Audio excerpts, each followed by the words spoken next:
Hey there, welcome to LSAT Demon Daily. I'm Nathan Fox. That's Ben Olson. We are the co-founders of LSATdemon.com and our weekly podcast, Thinking LSAT. We have an email here from Barry who is asking, can YX essay hurt scholarship chances? I have a feeling this is a pretty savvy question. My preliminary answer is yes. Yeah. But we'll see. Okay. Hi, Ben and Nathan. This might be a stupid question, but I was wondering if you guys could talk about the potential negative effects on scholarships that could come with writing a really strong YX essay. So to clarify, a YX essay is the school asking, hey, why do you want to come to our school? And you turn around and answer that question, explaining why you want to attend specifically that university. So Barry is wondering, if I write a really strong why I'm going to attend your school essay, is that going to hurt my scholarships? Okay. Barry continues, after all, this new information coming out about how schools are using algorithms to see how interested you are in attending, seeing how fast you open emails, etc., I'm a little worried that if I write an essay that conveys my strong interest in a school, I'll end up receiving a lesser scholarship than I would have otherwise. Obviously, the counter argument is that I might not even get into that school without a strong YX statement. Maybe the answer is to cross that bridge when I get to it and not worry about scholarships until after I actually get in. But scholarships, like many others I assume, are the number one factor determining where I end up, and I want to make sure I'm setting myself up with the best chance at receiving a great offer. Thoughts on this? Well, the LSAT is the wrecking ball, right? So if you have a strong undergraduate GPA and you have a strong LSAT and you apply early and you apply broadly, I'm just not worried about your scholarship chances. I think you're going to get good offers if you're savvy about the way you do your application. As far as the YX essay is concerned, I have thought about that in the past. It seems like it stands to a lot of reason that if you write a particularly strong YX essay, like I have a house in the neighborhood, or my kids go to school, like I have a custody. Yeah. I split time. Like my kid's mom is in town here, and I need to stay close to my kids, so that's why I'm applying to your school. I mean, that they read that and they go, "Oh, sweet! Like this person really wants to go to our school. They're stuck here." Yeah, it seems like it would take away their incentive to offer you money. They just don't. You're not a credible threat to go to some other school. They look at your LSAT, they look at your GPA, and they go, normally we would have to entice this person with a scholarship. Yeah. But they told us that their mom is in the hospital, long-term care facility in town. Yeah. And they have to stay here to take care of their mom. I don't know. I mean, maybe some schools would not operate that way. Maybe some schools just like have a hard rule of, nah, it's just LSAT and GPA. But we know that they are price discriminating on purpose. I mean, it's not like they're accidentally charging everyone a different price. They're intentionally charging everyone a different price. They want to know how much you're willing to pay. So if you write a particularly good YX essay that makes it look like you wouldn't take other options, I absolutely think that could hurt your scholarship chances. I think so. I think what they're doing is they're taking every applicant they're serious about admitting, and they're deciding what it's going to cost them to get you. And they're starting their opening bid with the lowest possible price that they can afford. Yep.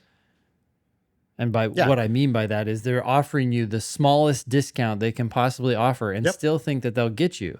And so when you write a strong YX essay, and it's not just, it's not the YX essay in particular, right? It's just any sort of correspondence that screams, I'm stuck with you, school.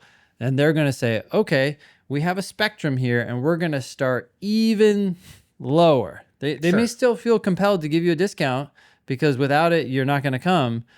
But you have to be a savvy applicant. You have to express, hey, you're serious about the school. You're interested in attending. You want to go there and succeed, but you're not desperate. Yeah, the goal of your YX essay shouldn't actually be to like, because I think people write these YX essays where what they're doing is they're like kissing the school's ass, like they're Yeah, gassing the it's school up weird. about how Yeah. glorious the school is. But Mhm. that's not good negotiation. Good negotiation is making them feel afraid not to admit you. Right. So Yeah. I would think that if you're going to write, and some schools are going to mandate a YX essay, I want you to take it seriously. But my goal would be, how can I, like, I think I would write it about how the school is going to help me kick ass as a lawyer, where they look at your essay and they go, oh, wow, if we don't admit this person, they're going to go to our number one competitor school And kick ass. and kick ass and like Mhm. become rich, famous alums who raise the prestige of the school and build a Mhm. new library wing on campus with their donations. I Yeah. mean, that's always the picture that you want to try to paint. Yeah. I mean, why do schools sometimes offer admission and then wait 2 weeks to send out scholarship information? Or even longer, right? They Or, do or it two to see. months. Yeah, Yeah, they why do wait they to do that? see. They do that because they want to Yeah. see if you'll jump up and say yes to the Yeah. Well, offer as it stands. because they're always going to tell you how you can pay your first deposit. Congratulations. We're so happy to welcome you into the class of 2028. Look at the real ink on the signature there from the dean of admissions. He actually signed my letter. Ooh. And he wrote a small note. Yeah. Wow, I Excited to really see liked the you. topic of your personal statement or some Yeah. bullshit, right? Yeah. And then like, oh, and by the way, our priority registration deadline is XYZ. All you got to do is just pay your first deposit. It's only $500. Here's how you do it. And like, people who are not savvy just pay the deposit. Yep. Okay, well, now because of the sunk cost fallacy, they know that like you're just, it sounds like you're going there. Why would they then make you a killer offer if you've already indicated that strong your interest? Yeah. These folks are sharks. They're sitting there and they're going to get that information. They're going to see, oh, you Yeah. put in your deposit, and they're going to say, huh, I was willing to offer up to $40,000 in discounts, but I bet I could get away with 25. So you're Yeah. still going to feel like you were given the red carpet. They're going to pretend that they're giving you the red carpet, but someone in that office knows what they could have given you, but chose not to because they didn't feel like they needed you to close the deal. That's all they have to do is close the deal. Whatever it takes to close the deal, nothing more. Why the hell would they give you anything more? That's just less money for them to use on another more qualified applicant, or heck, just fund the school. Yeah. And, lest you think, oh, the schools, they wouldn't use this information that way. No, listen to episode 506 of the Thinking LSAT podcast. It was called Schools Know Your Price. Mm-hmm. The short description there is: colleges use advanced data tracking to fine tune scholarship offers based on what they think you'll pay and to make you feel good about your price. They go out of their way to pay consulting firms. They pay consulting firms for this kind of information, like your parents' zip code, how much money people in your neighborhood make. They do all kinds of data harvesting, and they pay for this privilege so that they can charge everybody as close as possible to the maximum that they think you'll pay to go to that school. So if they're willing to go out and hire consulting firms to do that, why wouldn't they use YX essays in that exact same way? And it honestly makes me think that that might be one of the primary purposes of the YX essay.